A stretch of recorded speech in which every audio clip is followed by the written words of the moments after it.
Spécial Girondin, bien sûr, il est de retour parmi nous, coach Didier Tolo. Bonsoir. Bon, comment ça va, Didier ? Ça va. Ça va, bon, on est très content de te retrouver. Je fais le tour de table. Jean Aurel est là. Salut Jean Aurel. Au paradis, hein. Voilà. Pardon. Ça va se régler cette nuit. Manu est là aux réseaux sociaux. Et oui, un peu partout. Il est un peu partout et partout, Manu. Et voilà, et bonjour à tous et bonjour à toutes. Évidemment, je suis un peu fatigué en ce moment là. Tu parles, il je a reçu une m'occupe de fille. l'application File Live et je me suis abonné hier à Netflix. Et là, c'est terrible. Ne pas s'abonner à Netflix parce qu'après on est mort. Ouais, c'est ça, on ne quitte plus son et PC. t'en parles pas de la petite Libanaise là. Allez, au suivant. Et en accueil, c'est sa première, c'est Florian Rodriguez. Comment tu vas, Flo ? Salut Flo. Ça va impeccable. Moi, je suis pas abonné à Netflix voilà, pour raconter un peu ma vie. Voilà. Alors Flo, il fait les tops. thème. Tu fais les tops et les flops sur Web Girondin. Tu fais le joueur par joueur, donc il dissèque le jeu des joueurs par joueur. T'assistes aux entraînements des Girondins aussi. Le carnet d'entraînement aussi important. Ouais, voilà, carnet d'entraînement. Donc, écoute, merci d'être avec nous. Alors, le programme de cette émission. Et donc, Lucas à la technique quand même. Bonsoir à tous. Lucas Salut, est là Lucas. parce qu'on salue Aurélien qui est malade. Oui, c'est vraiment le salut. Voilà, Bis bébé. qui se repose bien et Lucas est venu le suppléer d'une manière Mais c'est avec grand plaisir. très incroyable. Et Louis, vous retrouverez Louis et Martin tout à l'heure pour Tac Éthique. Voilà. Exactement. Voilà, alors le programme de l'émission, première partie, on va revenir sur Bordeaux-Lyon avec l'avis de coach Tolo, on regardera son décryptage, on essaiera de voir ce qu'on peut retenir du match, on parlera de la défense. Pablo Koundé, base, est-ce que on va faire ce changement ou pas ? Est-ce qu'il faut le faire ? Est-ce que Poyet le fera ? Qu'espérer sur cette fin de saison aussi ? C'est une question qu'on peut se poser. Et pourquoi comment expliquer ce changement d'attitude des joueurs après le départ de Gourvenec ? Et deuxième partie où on aura des interventions de chroniqueurs habituels par téléphone et on parlera du match face à Strasbourg et on aura un invité, Jean Aurel. On a Wilfried Goel, un ancien du Racing Club de Strasbourg, qui va nous faire sa petite vision aussi du match à venir. Peut-être qu'il y aura un petit échange avec Didier, ça va être sympa. Et puis bon, peut-être que ça sera de bon augure aussi pour ce match qui arrive. Voilà, un échange qui promet. Vous pouvez réagir sur les réseaux sociaux, #WGLeTalk sur Twitter. Et il y a un live Facebook il y a 2 lives Facebook en fait qui sont mis en place voilà donc sur webgirondin.com. Alors Didier, ce match Et les Bordeaux-Lyon. gens sont contents du retour de Didier. Jérémy a mis bonsoir WG Le Talk. Coach Tolo is back. C'est The cool. comeback. Et là, il y a Karine qui nous dit bonjour à tous, mais surtout bonjour à Didier. Alors bonjour à tout le monde. C'est gentil pour nous ça. Bon Didier, ce match face à Lyon. Alors déjà, comment on peut expliquer le changement d'attitude des joueurs après le départ donc de Jocelyn Gourvenec on gagne 2 matchs. Il est parti, on gagne 2 matchs. Voilà. Le changement d'attitude, c'est que tout le monde doit se bouger le cul. Personne n'a de passe droit. Ça veut dire que tout le monde revient sur le même pied d'égalité. Ceux qui jouaient beaucoup pouvaient craindre pour leur place. Ceux qui jouaient plus du tout ou pas du tout avaient un espoir. Donc ça crée forcément une envie différente. Et en général, voilà, il y a aussi un petit peu de réussite, un petit peu d'adrénaline en plus, et ce qui fait que la tournure des événements change par rapport au match. Et puis après, il y a aussi 2-3 changements dans l'organisation. Une par Bédouet qui est fait à Nantes, où finalement Malcolm est replacé en 10 et avec Youssouf sur le côté droit pour bien bloquer les côtés. Et puis voilà, le match à Bordeaux où finalement contre Lyon, par rapport au match et notamment ces changements d'attitude, on a senti une équipe bordelaise qui était en bloc, comme elle était finalement les matchs avec Jocelyn, mais en allant presser l'adversaire avec une zone presse très importante, avec une agressivité beaucoup plus importante, et ce qui a permis de récupérer le ballon plus haut et d'être beaucoup plus efficace. On a senti cette équipe qui attendait pas la deuxième mi-temps pour essayer de gagner le match, mais qui voulait la gagner dès la première. C'est vrai que depuis qu'il y a malheureusement ou heureusement pour les Girondins le départ de Gourvenec, nous on l'a suivi avec Manu aussi sur les lives YouTube. on a une équipe, effectivement, on a plus d'envie sur le terrain. Alors tu disais que peut-être que les joueurs ont envie de se montrer, de montrer qu'ils méritent cette place-là. On voit Malcolm faire des replacements défensifs et être au four au moulin, et ça fait vraiment énormément de bien. Et puis aussi, on en avait parlé avec Jonathan Lange, souviens-toi, le journaliste de la dernière heure, qui nous avait fait que des éloges à la veille du match de Nantes sur la paire Meïté-Lucas Leragé. Il nous avait dit, mais moi je comprends pas, quand j'étais en Jupiler League, c'était un duo au milieu de terrain qui était extraordinaire. Et c'est vrai qu'il avait fait notamment des belles choses. On voit qu'il y a des bonnes choses. Ouais. Il y a des bonnes choses, il y a de l'envie. Et puis ce retour de Pablo, qui il est dans l'équipe type FF, ou l'équipe là. C'est mérité. Comme s'il n'était pas mérité. Parti de Bordeaux, il est revenu. Et puis il a montré tout son talent. Et il prolonge. Et sa paire avec Koundé est magnifique pour l'instant. Ouais. Bien sûr. Du coup, quid aussi, on en parlera peut-être plus tard, c'est quid de la place de Baze, puisque finalement cette charnière, elle est très intéressante. Mais il y a plein de facteurs qui sont aujourd'hui qui ont des signes positifs pour cette équipe de Bordeaux. Il y a un milieu finalement avec aussi le départ de Toulalan, même s'ils sont j'ai fait un peu polémique par rapport à ça, mais le départ de Toulalan il a pris ses responsabilités, on est d'accord, on n'est pas d'accord, mais aujourd'hui ça donne peut-être un milieu de terrain beaucoup plus tonique. On a parlé j'avais dit que finalement la meilleure recrue c'était certainement Laborde devant. On s'aperçoit que en 4 matchs avec Laborde, il y a 3 victoires.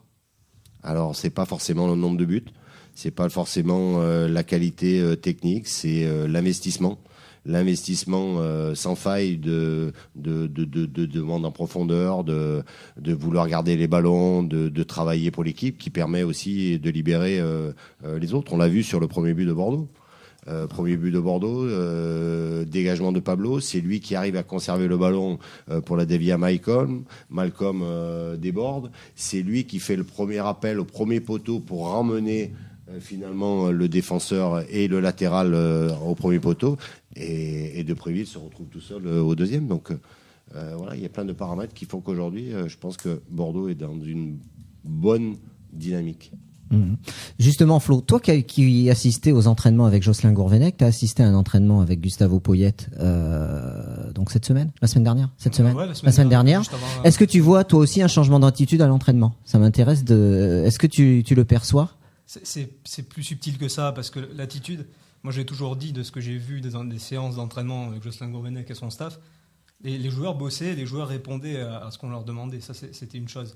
Ce qui m'a toujours un petit peu interpellé, si tu veux, c'est la manière d'appliquer ensuite sur le terrain le week-end. Parce qu'ils travaillaient des choses, des circuits techniques qu'on ne retrouvait pas le week-end. Ça m'a beaucoup interpellé. Mais si tu veux, l'investissement, la façon d'être, ça n'a pas vraiment changé. J'ai toujours trouvé des joueurs professionnels quand j'allais voir les entraînements. C'était pas vraiment le problème. Après, il y a eu 2-3 choses qui sont un peu différentes. Il y a eu beaucoup d'intensité, si tu veux, dans des choses simples sur la séance que j'ai vue, parce que la majorité est à huis clos, donc il faut aussi le prendre en considération. Mais sur ce que j'ai vu moi, il y a eu des choses des choses simples comme des frappes au but, mais répétées avec beaucoup d'intensité. C'est-à-dire qu'il avait un ballon, Poyet, il donnait un ballon, il donnait un autre ballon, il enchaînait, et il les faisait travailler sous pression. Ça c'est ce qui a été fait, mais c'est pas l'investissement, il a toujours été bon. Moi, je voudrais juste aussi remarquer, ce que dit Didier un peu au début, c'est que ça a marché, le fameux choc psychologique, est-ce que ça existe? Moi, je dirais que surtout que c'est qu'ils n'ont plus leur couverture de survie qui était l'entraîneur. C'est-à-dire que ça marchait pas bien. On focalisait beaucoup sur l'entraîneur, à tort ou à raison. C'est pas tellement le débat que je veux lancer, mais il y avait cette couverture de survie. Tant qu'il se passait rien, c'était on tapait sur l'entraîneur. Les joueurs étaient un petit peu épargnés, mais maintenant qu'il n'y a plus l'entraîneur, comment ça va se passer? On va pas accabler Poyet maintenant, de suite. Donc, si tu veux, les insuffisances des joueurs vont se voir beaucoup plus facilement maintenant. Donc, je pense que ça les a un peu réveillés, et ça va durer peut-être quelques matchs, peut-être plusieurs mois. Et ce qui va être intéressant de voir, c'est est-ce que ça peut continuer au-delà de 2-3 mois, et est-ce que ça peut aller plus loin, cet investissement-là. C'est surtout ça, le truc intéressant sur les matchs.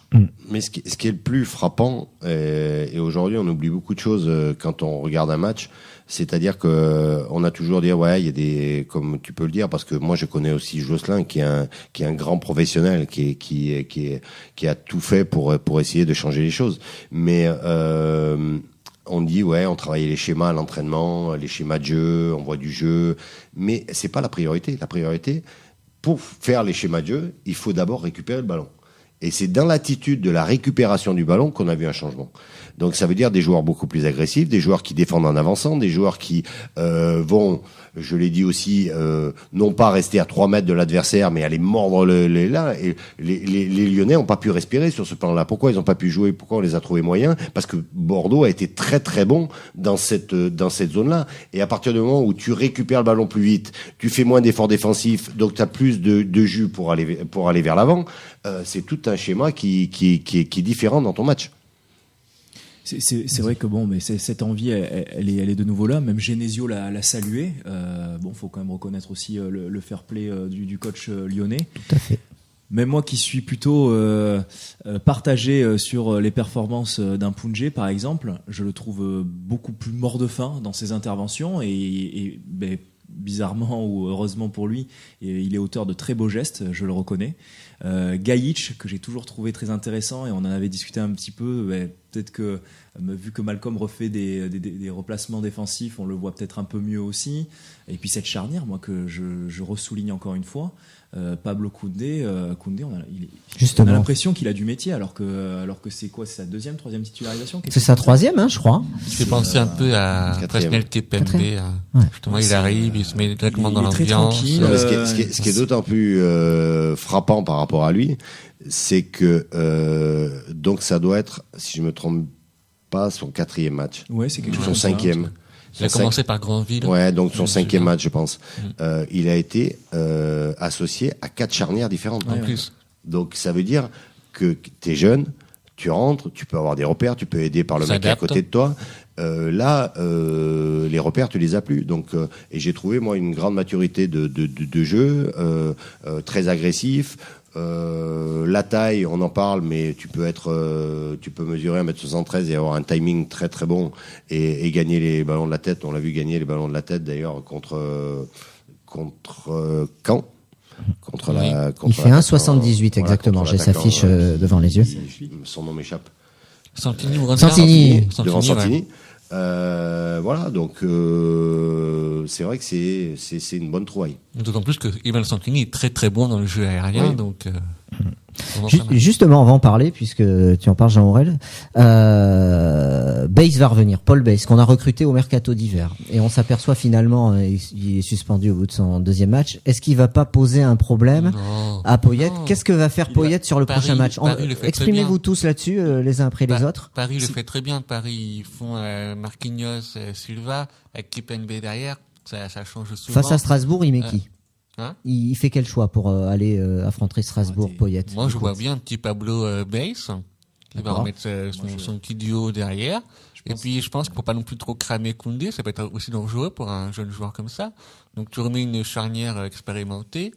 Et puis, de temps en temps, contre les équipes dites, et je dis bien dites, un peu moins fortes, tu remets Koundé.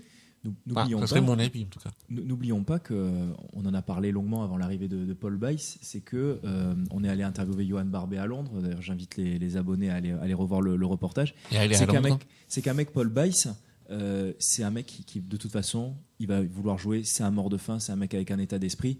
Donc, s'il joue pas en défense centrale, ce que je veux dire par là, c'est que c'est quelqu'un qui est polyvalent. Donc, il peut jouer à droite, comme il l'a montré à Brest, à Nice, où il avait fait le métier. Maintenant, pourquoi tu veux déloger forcément ta charnière centrale qui a prouvé question, ouais. Moi, je la laisserai cette charnière centrale, Pablo Koundé. Ouais. Flo, et après on aura l'avis de coach Tolo. Flo, là-dessus. Je suis assez d'accord avec toi là-dessus. Moi, je vais partir d'un point de vue pragmatique. Pour l'instant, ça fonctionne bien. Je vois pas pourquoi on y toucherait. Alors effectivement, c'est très compliqué. Je me mets vraiment à la place du coach, c'est hyper compliqué parce qu'on a Bays qui est la figure de proue du recrutement. Alors recruté pour évoluer en défense centrale. À juste titre, c'est un très bon défenseur. Maintenant, on a une charnière qui marche bien. Pour l'instant, tant qu'il n'y a pas de prémisse, moi j'estime que tant qu'il n'y a pas de prémisse, après c'est l'entraîneur de voir aux entraînements, mais tant qu'il n'y a pas de prémisse de chute ou de petite faiblesse de la part peut-être de Koundé, par rapport à sa jeunesse, tant que ça n'existe pas, moi je suis plutôt d'avis de les laisser et de voir ce que ça donne. Et puis après, effectivement, peut-être que sur des matchs un peu plus corsés, il sera peut-être temps de changer la formule. Mais c'est vrai que c'est compliqué de se positionner là-dessus, mais ça marche tellement bien. Ouais, mais comme disait Manu, est-ce qu'on va pas le cramer, ce jeune, à lui faire enchaîner les matchs? Coach Tolo. Il y a plusieurs formules. Je pense qu'il y a d'abord un dialogue à avoir de la part de l'entraîneur par rapport à ces joueurs-là. Et puis, il y a un facteur aussi qu'il faut prendre en compte, c'est que, si je me souviens bien, Pablo est de retour là. Oui. Donc, avec peu de matchs un petit peu avant. Donc, peut-être une fatigue peut-être plus importante là. Donc, je pense que c'est aussi vraiment la forme par rapport à l'entraînement. Mais vaut mieux avoir 3 très bons défenseurs centraux que finalement en avoir un par rapport au début de saison de Bordeaux où finalement on accusait un peu cet axe-là. Donc c'est pas un souci à partir du moment où l'entraîneur est juste avec tout le monde et a un dialogue juste. Après, je me vois pas peut-être sur ce match parce que c'est la suite du match de Lyon, mais Paul Bays va être aussi important dans ce qu'il va apporter aussi par rapport à l'équipe. On parlait de stabilité et de réussite revenue. Effectivement, cette charnière, on a souvent décrié tout l'allant dans cet axe-là. Maintenant qu'on en a retrouvé un, alors effectivement, c'est un peu paradoxal parce que Koundé, il s'entraîne aussi comme un professionnel, donc le cramer, faut jauger. Ça va être au coach de savoir aussi prendre la température dans son groupe. Maintenant, moi, je suis curieux de revoir cet axe-là. J'ai trouvé très complémentaire le colosse un peu Pablo avec la finesse de Koundé qui est présent bizarrement dans les airs aussi. Et puis Bays qui est aussi. Il est surprenant, Pablo. Quand même. Pablo est très... Moi, je suis cloué par l'impact physique qu'il a. Je suis allé interviewer Marcelo Braga, qui est un journaliste Globo Esporté, pour avoir un petit peu ce bilan de Pablo, parce que on a parlé surtout de son transfert, mais on n'a pas trop parlé de la saison qu'il a fait au Corinthians. Ça a été une pièce maîtresse de cette défense centrale. On sait que les Brésiliens laissent beaucoup d'espace dans leur jeu, et il faut savoir intervenir justement pour éviter de prendre des buts, surtout dans cette Serie A brésilienne. Il y a justement Jonathan qui nous dit Koundé, notre nouveau Planus. Ouais, c'est. On parlait de Bays aussi. On lui souhaite, en tout cas, on lui souhaite. S'il fait la même carrière, c'est beau. Hein. Non, on lui souhaite d'avoir la bonne carrière. De ce cycle de relanceur, on en a réellement besoin. Mais du coup, on se retrouve avec Pablo, Koundé, Bays, Lefchuk, Jovanovic. Je suis magnifique parce que autant la défense. Ça fait 5 défenseurs centraux. Autant la défense centrale, c'est un peu notre bête noire, notre point faible de la saison. Et là, étrangement, ça devient un peu l'une de nos plus grandes forces. On va pas s'enflammer, si. Quand même. Tu vois que la défense centrale est en forme, Costil revient en forme aussi. Ouais. Tout se joue. Ouais, mais moi je ressortirais pas cet axe fort. Cet axe fort, il est fort aussi parce que devant ça défend, parce que sur les côtés ça défend, parce que au milieu ça défend. Et aujourd'hui, ce qu'on peut voir, c'est que c'est ce collectif qui est devenu beaucoup plus fort. C'est beaucoup plus facile. Alors même s'il y a beaucoup de qualités avec Pablo et Koundé, c'est beaucoup plus facile quand vous n'avez pas de décalage au milieu de terrain, que vous n'avez pas de décalage en partant de devant. Et contre Lyon, on n'en a pas vu. Donc quand vous êtes défenseur central et que vous avez votre joueur, votre attaquant qui est dos au jeu finalement. On a vu Lopez qui était dos au jeu sans arrêt, qui était sur les côtés, était Depay qui était dos au jeu sans arrêt. C'est beaucoup plus facile de défendre. Alors que si tu défends avec des espaces au milieu de terrain et que tu as un attaquant lancé face à toi, ça devient beaucoup plus compliqué. Donc pour moi, la plus grosse individualité, c'est ce collectif et cette agressivité qui est mis en place. Oui, Flo. Ouais. Et après, on va accueillir donc Wilfried Goel au téléphone. Juste pour préciser sur Pablo, c'est vrai que à l'époque, là, on entend souvent dire des gens qu'il était pas bon sur sa première période à Bordeaux. Mais il était blessé. Ouais, il y a juste quelque chose que je veux préciser, c'est qu'il a fait des entraînements où il était en reprise, en réathlétisation. On l'a fait très vite revenir parce qu'on avait des carences derrière. Je me souviens d'un match, je crois que c'était Guingamp. Moi, j'avais vu les entraînements, il avait pas 2 séances collectives dans les jambes, il a tenu une mi-temps. Hein. C'est un joueur qui était comme ça, qui faisait des montagnes russes. Maintenant, apparemment, il est mieux physiquement. Donc, ça explique aussi la manière de jouer, d'être beaucoup plus présent à ce qu'il fait sur le terrain et beaucoup plus sûr de lui, beaucoup plus rapide. Et ça, je pense que c'est une très bonne chose d'avoir un Pablo déjà en forme physique. Et là, on pourra vraiment voir quel joueur il est, à mon avis. Moi, Didier, j'aurais voulu avoir ton avis sur Gaëtan Laborde. Moi, je trouve que c'est un peu entre guillemets le miracle de ce début de saison, de ce début d'année civile pour les Girondins. Lui qui revient quand même d'une grave blessure, qui n'a pas de rythme. Il rentre avec Granville, je crois, et puis il fait 2 bonnes prestations. Après, derrière, Nantes et Lyon. Tu le vois cramer, mais le mec continue à courir, il s'arrache. Toi, quel est ton avis sur ce joueur ? C'est un joueur que j'aime bien. C'est un joueur que j'aime bien parce que on va pas le comparer à un grand buteur. Pour moi, c'est pas un grand buteur, mais c'est quelqu'un qui se rapproche, toute proportion gardée, du style à Cavani. C'est-à-dire que c'est un dévoreur d'espace, ça te permet d'avoir de la profondeur dans le jeu, ça te permet de garder les ballons, même si c'est pas forcément son point le plus fort. Et ce premier rideau défensif, ça veut dire qu'il travaille, quoi. Donc ça aide les autres, ça ouvre des brèches aux autres. Et forcément, quand tu es comme ça, quand tu as ce jeu-là, tu as forcément plus de déchets qu'un attaquant qui soit qu'on appelle de surface. Donc il est revenu vite, il est jeune, il avait eu quelque chose qui n'était pas si grave que ça finalement, parce que c'était une opération du pied, ça n'a rien à voir avec une lésion musculaire où tu t'es déchiré et que tu as besoin de revenir. Voilà, c'est une opération, ça s'est soigné, voilà, donc c'est pas non plus un tendon d'Achille, voilà. Donc, c'est un combattant quand même, parce qu'il a toujours eu des... Bon, ça a été... il a eu des prêts dans des clubs divers et variés de National, je crois, et Ligue 2. Il a toujours planté, il est toujours revenu en disant « je veux défendre les couleurs des Girondins ». Là, en début de saison, on comprend que Gourvenec, il le met pas en top liste. Il se blesse ensuite derrière, tu te dis le mec, il est au fin fond, et il revient. Et ça, c'est un état d'esprit, c'est exceptionnel, quoi. En plus, quand on aime les Girondins et que tu sais que tu as ce joueur dans ton effectif, ça fait plaisir. Oui, non, mais c'est sûr. Après, il va forcément aussi avoir peut-être un creux à un moment donné.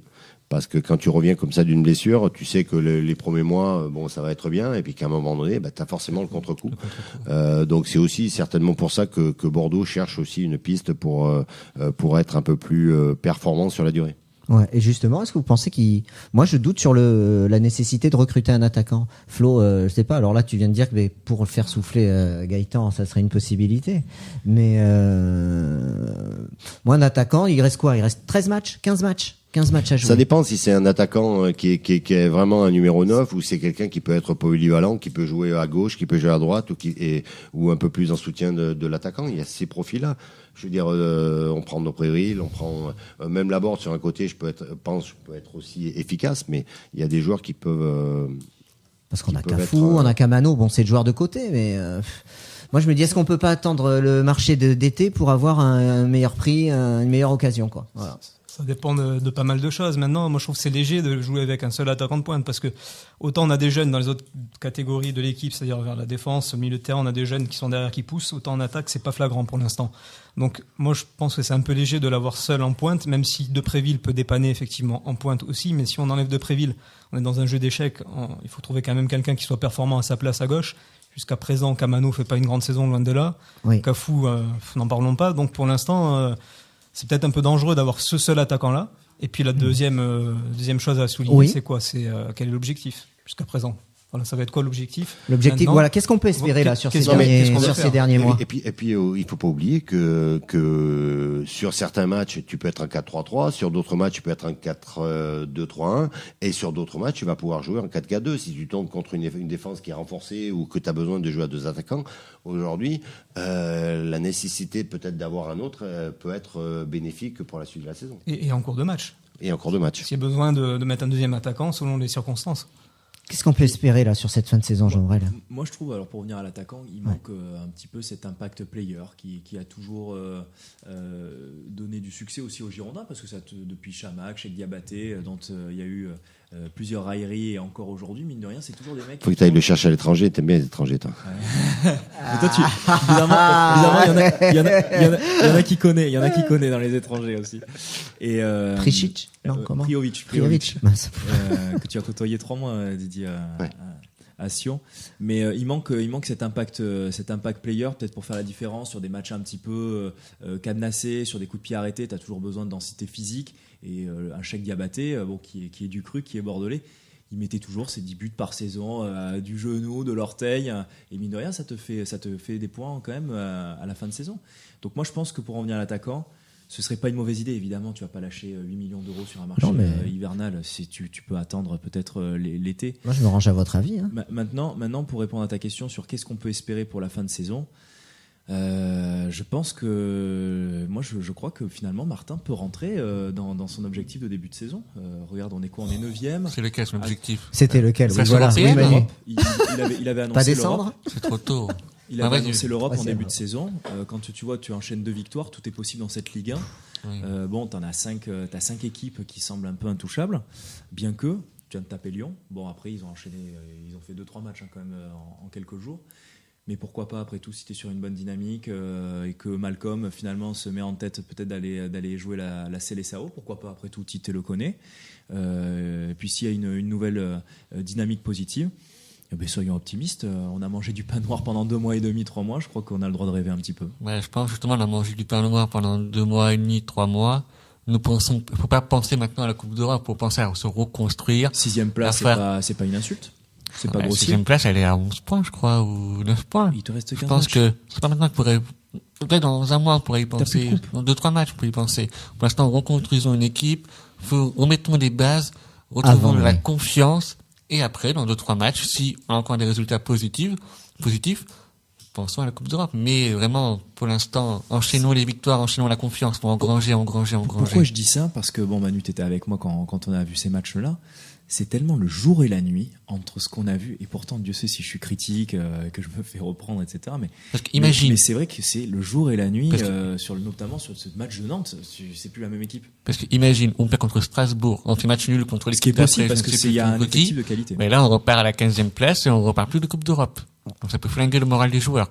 Non, mais aujourd'hui, il faut pas tout mélanger. Aujourd'hui, il y a 2 matchs. T'étais à vouloir sauver la peau de Bordeaux, Ouais, c'est ça. de Bordeaux. Donc aujourd'hui, reprendre du plaisir à l'entraînement, Bien sûr. reprendre du plaisir à prendre des points, et puis confiance. tu verras bien. Voilà, je veux dire. Il y a beaucoup d'entraîneurs qui prennent cet exemple-là, mais je pense que pour Bordeaux, il est très bon. C'est que tu dis, occupe-toi du match qui suit, c'est tout. Bien sûr, Regarde c'est pas pas le match. classement, parce qu'aujourd'hui, finalement, il y a 2 matchs, ta saison, elle était finie, elle était pourrie. Tu peux la rendre meilleure, tu peux la rendre belle, tu peux la rendre très belle. Eh ben, essaye de faire le maximum pour la rendre le mieux que tu peux. Flo, je te vois faire. Tu semblais plutôt du Non. point de vue de Jean Aurel, de regarder vers Non, le mais haut. Je suis Moi, assez partagé parce Non. que c'est vrai que les deux points de vue se tiennent, mais moi je parle au niveau des dirigeants par exemple. Quel est l'objectif qu'ils veulent se donner? Je te parlais de ça par rapport au L'objectif recrutement. change par rapport au résultat. Donc Par c'est ça rapport qui est bizarre. au recrutement de l'attaquant par exemple. Est-ce qu'ils veulent mettre des moyens? Ou si on n'est pas trop prêt à mettre des moyens, bon, on n'est pas forcément obligé de se casser la tête à aller faire une recrue, et puis on essaie de se donner un maintien confortable. C'est ça la question aussi qu'on peut se poser. Quel va être l'objectif que les dirigeants vont donner après en interne? C'est pas la peine d'aller le claironner effectivement à tue-tête pour après avoir le retour du bâton. Je pense qu'ils ont l'expérience de cet été où ils avaient des objectifs un peu élevés, ça leur a un peu fait mal. On leur renvoie pas mal à la figure. Maintenant, après, moi, je suis pas non plus contre l'idée de se dire, ben, on fixe des objectifs pour essayer de redonner une dynamique, et peut-être que des fois c'est ça qui manque un peu à ces joueurs-là. Ils sont un peu dans leur confort. Et là, ben, on leur dit, bon, écoutez, nous, on veut y aller, on veut aller chercher quelque chose de mieux. On oublie ce qui s'est passé. Ça s'est très mal passé. Maintenant, on est sur une nouvelle dynamique. Ben, essayez de vous faire plaisir. Bon, si vous n'y arrivez pas, vous n'y arrivez pas, mais essayez de vous dire, bon, c'est pas si loin que ça, la 6e place. Voilà. Au moins, un petit challenge entre eux, quoi, un petit truc entre eux pour essayer de se dire qu'on peut peut-être aller mieux et puis se conforter en fin de saison. Ça peut aller vite en besogne, mais non, bon. mais c'est partagé, C'est aller c'est trop partagé. vite là. Non, Ça mais- va trop vite. Non, mais il y a là une grosse question de management. Je veux te dire, quand tu regardes des objectifs aujourd'hui, à un moment donné, qui sont trop lointains, c'est pas des objectifs aujourd'hui qui sont par rapport à la période que tu as eue logique, réalisable. D'un coup, tu peux pas passer du blanc au noir. Ouais. Donc aujourd'hui, oui, ce qu'on disait, c'est de dire, bah, voilà, on a 3 matchs. Mois de janvier, mois de février, on a 3 matchs. Février, on va avoir 4 matchs. Bon, voilà, on se met un petit challenge entre nous. Bah, sur les 4, on veut prendre tant de points. Ok. Après, tu passes à mars, et ben on veut prendre tant de points. Et puis ça va t'amener Palier par palier. petit à petit en haut. Après, si en ayant, il y a 2 matchs, parler de dire, ben on va sauver, on va descendre en Ligue 2 finalement, comme tout le monde commençait à avoir un petit peu peur. Tu dis, ben là, du jour au lendemain, ben on va aller à la 6e place. Calme. Oui, il faut y aller, je suis d'accord, il faut y aller tranquillement. Mais c'est vrai que Mais ça t'empêche pas d'avoir des objectifs, tout à fait, au contraire. Mais les entraîneurs. Mais en parlant du deuxième attaquant, moi ce que L'étranger.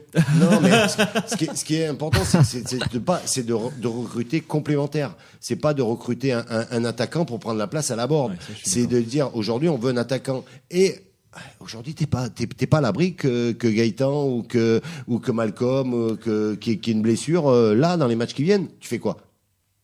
Tu mets qui? Tu remets de Préville. Non, parce que c'est vrai qu'il y a pas, honnêtement, il y a pas de solution derrière un abord. Il n'y a pas de solution en tant qu'on pointe.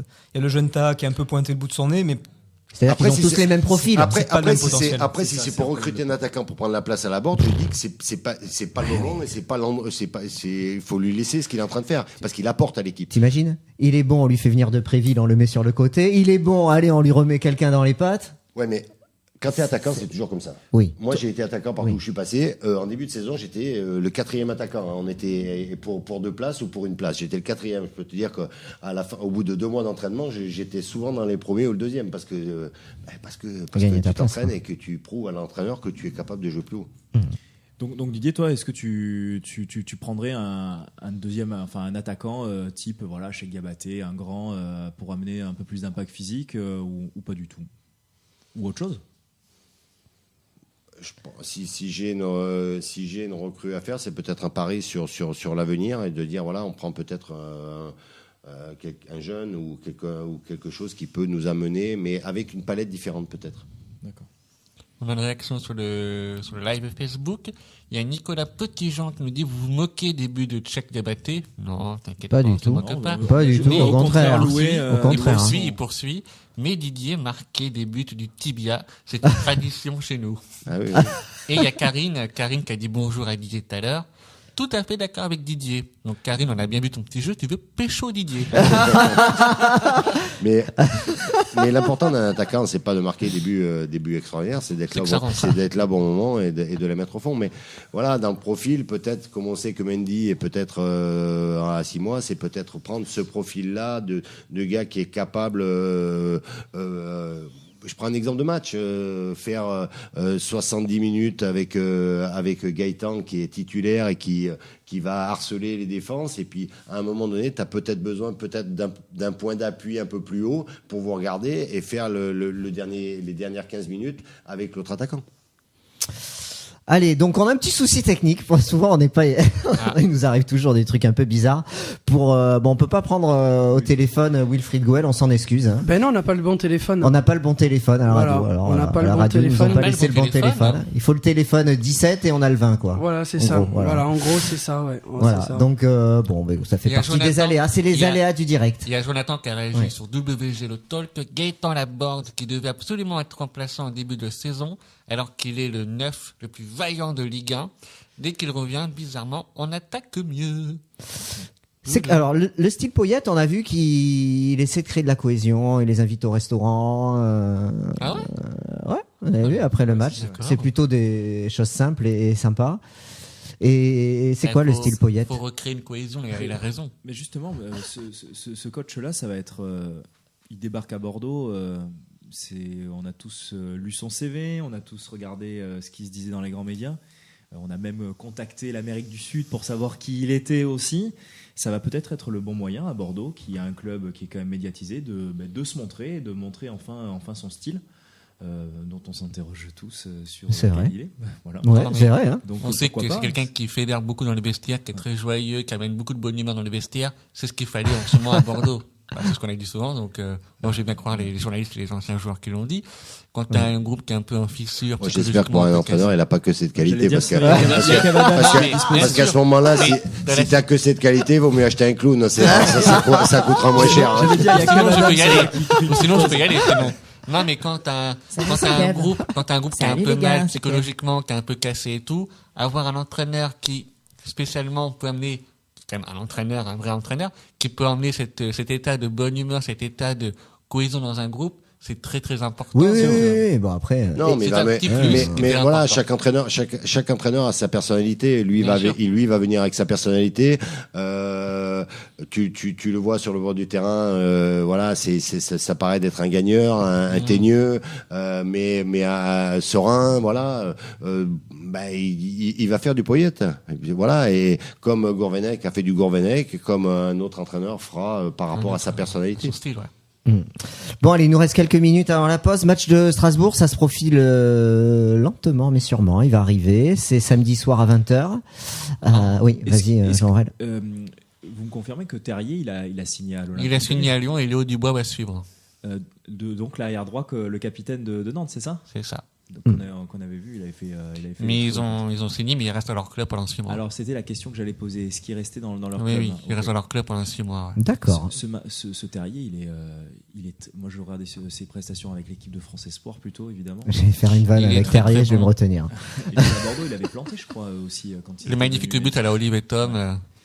Ça va être intéressant de voir cette belle équipe de Strasbourg qui s'est reprise. Strasbourg est une très, Flo, très ce belle match équipe. face à Strasbourg, c'est quoi? Strasbourg, ils sont juste devant ou derrière nous?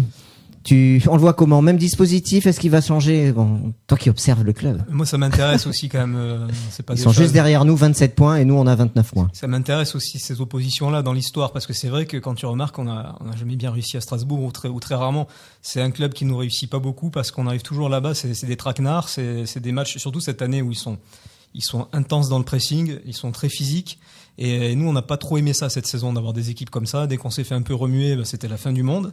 Là, ça va être la même chose, donc là, ça va être intéressant. Et tu parlais du style Poyet. Moi, je me souviens très bien de lui quand il jouait à Chelsea. C'était un mec hyper enthousiaste et qui se projetait très vite devant le but, qui hésitait pas à presser les défenseurs pour récupérer des ballons et puis frapper de loin. C'est peut-être ça qu'on devrait voir encore une fois. Et moi, j'ai un peu vu ça contre Lyon, ce style-là agressif, très enthousiaste, avec beaucoup d'envie de se projeter et puis d'aller frapper au but. Et je pense qu'il va falloir revoir ce style-là à Strasbourg pour leur donner une opposition à la hauteur de ce qu'eux vont donner aux Girondins. Et peut-être les prendre à leur propre jeu au final, hein, parce que je pense que c'est une équipe qui impose ça, et peut-être qu'elle sera un peu en difficulté si elle trouve du répondant en face. Donc, le style Poyet, c'est ça, et j'aimerais bien le revoir à Strasbourg samedi. Moi, je suis en train de regarder Strasbourg, je connais aucun joueur de Strasbourg. Si, t'as le Jonas Martin qu'on avait failli avoir l'année dernière au mercato hivernal. Il y a Guénard, il y a Grimm. Qui fait Moi, je trouve que c'est vraiment un match qui est intéressant. ouais.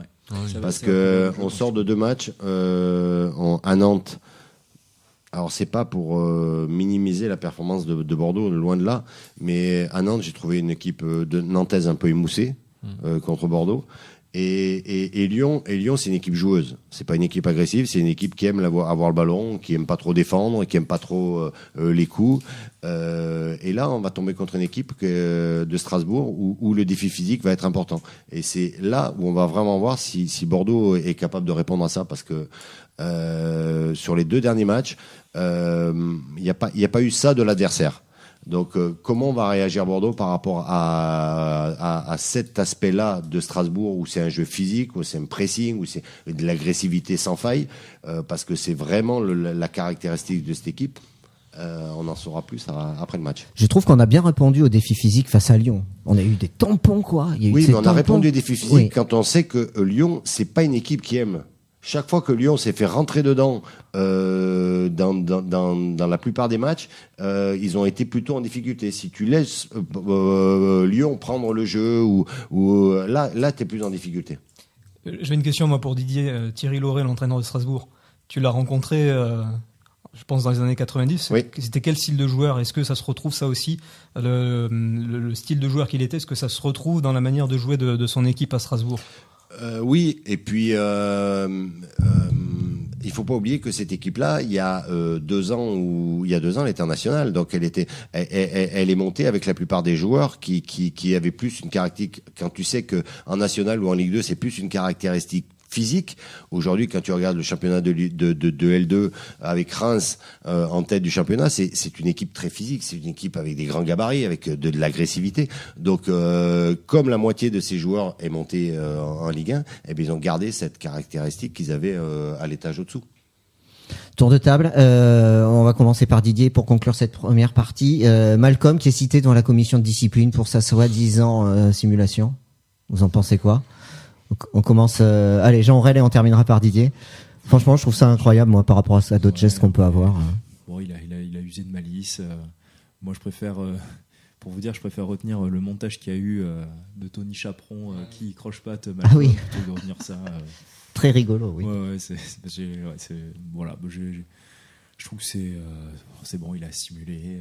D'autres l'ont fait avant. Oui, voilà, mais qu'il soit convoqué, c'est quand même incroyable pour ça. Après, Non. je pense que dans les règlements, il doit y avoir. Je trouve ça.